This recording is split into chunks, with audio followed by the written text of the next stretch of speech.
Bonjour tout le monde, je reviens avec mes vidéos sur le rouge et le noir.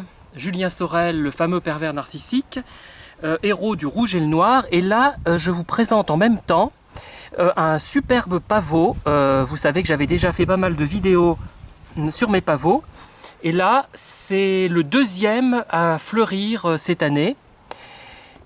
Et ça permettra de faire un peu plus facilement passer mon discours sur le rouge et le noir. C'était très intéressant le rouge et le noir quand je vous exposais les premiers chapitres, finalement la première moitié du livre peut-être, voire les 2/3. Mais maintenant il y a quand même moins d'éléments intéressants et qui retiennent l'attention du moins. Mais je vais continuer parce que j'aime bien aller jusqu'au bout de quelque chose quand je l'ai entamé. Donc si vous vous ennuyez, vous regardez le pavot et au moins comme ça vous vous ennuierez moins. Alors, je continue. Il paraît qu'elle m'a aimé 8 ou 10 jours et moi je l'aimerais toute la vie. Donc là, c'est un revirement de Julien Sorel qui n'est peut-être pas très réaliste et qui correspond peut-être à l'envie de l'auteur, Stendhal, de donner à son personnage une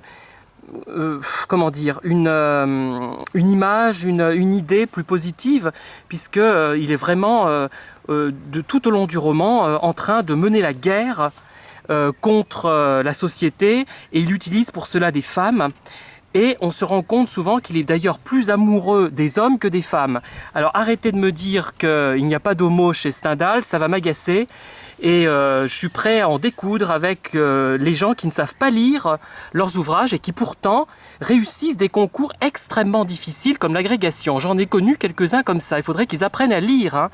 Réussir un concours, ça ne suffit pas. On peut être parfaitement incapable de comprendre le moindre texte et réussir magistralement un concours. Il faudrait vraiment, tiens, le prochain président, moi je voudrais vraiment qu'il remette en cause la validité des examens et qu'il permette à des gens qui sont compétents, à des gens qui sont capables de réussir des concours desquels ils sont exclus. La compétence, on n'en veut pas, je crois. Je crois que c'est ça. Voilà. Moi, je me suis bien énervé là, mais ça fait longtemps que ça bout et je crois que j'en ai assez. La façon dont sont traités les gens en France, c'est une catastrophe. Vous me direz, c'est pire ailleurs. Enfin bon, je m'arrête. Allez.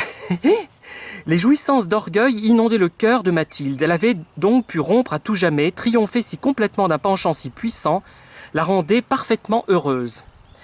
Bon, Mathilde, on avait supposé qu'elle avait des tendances un peu perverses. Mais là, ça rappelle bien, finalement, la situation que nous connaissons lorsque nous sommes confrontés à une personne manipulatrice et que nous réussissons finalement à nous en défaire. Mais je dirais, moi, c'est même pas ça. Quand je réussis à m'en défaire, je ne suis même pas content de m'en être défait puisque je me suis tellement éloigné de la personne que ça ne me fait plus d'effet. Je n'ai même plus de la joie de cette désintoxication finalement. Je continue. Alors, je continue. Ah, là, il n'y a plus rien, j'ai rien souligné. Ce qui ne signifie pas que le roman était inintéressant, simplement, c'est qu'il n'y avait rien qui correspondait au profil de nos chers pervers. Enfin, chers, c'est vraiment ironique et c'est un peu banal comme effet, vous trouvez pas? Moi, je trouve que c'est assez banal. C'est digne d'un agrégé de lettres. C'est dire si c'est faible. Parce que franchement, je connais pas tous les agrégés, vous me direz, il faut que j'arrête. Là, je simplifie à l'outrance. C'est un peu pour me calmer. Mais je ne vous agresse pas vous, parce que quand je me mets en colère, c'est contre des entités qui malheureusement ne m'écoutent pas.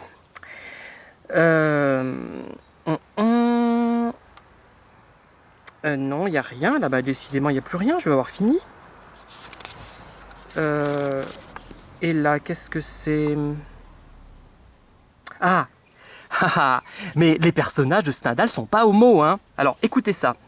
Julien était à milieu des idées du paysan. Il regardait avec étonnement ce beau jeune homme. Il admirait sa grâce à monter à cheval. Bon, il est vrai qu'il y a des homos qui admirent la beauté des femmes, bon.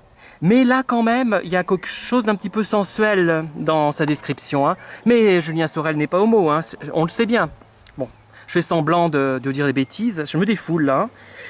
L'heureux caractère, se disait-il, comme son pantalon va bien, avec quelle élégance sont coupés ses cheveux.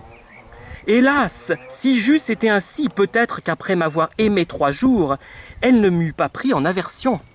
C'est bien possible. Alors, je continue. Quand le prince eut fini son siège de quel, vous avez la mine d'un trappiste, dit-il à Julien. Vous outrez le principe de la gravité que je vous ai donné à Londres. L'air triste ne peut être de bon ton. C'est l'air ennuyé qu'il faut. Si vous êtes triste, c'est donc quelque chose qui vous manque, quelque chose qui ne vous a pas réussi. Ah bah oui, le pervers narcissique ou l'arriviste ne doit pas avoir l'air triste. Il ne faut pas qu'il montre sa déception. C'est montrer soit intérieur, c'est montrer soit inférieur avec un F comme farfelu. Êtes-vous ennuyé au contraire? C'est ce qui a essayé vainement de vous plaire qui est inférieur. Comprenez donc, mon cher, combien la méprise est grave. Intéressant là. Bon allez, je vais arrêter, il y a un bruit de moto et je vais prendre un autre pavot. À tout de suite.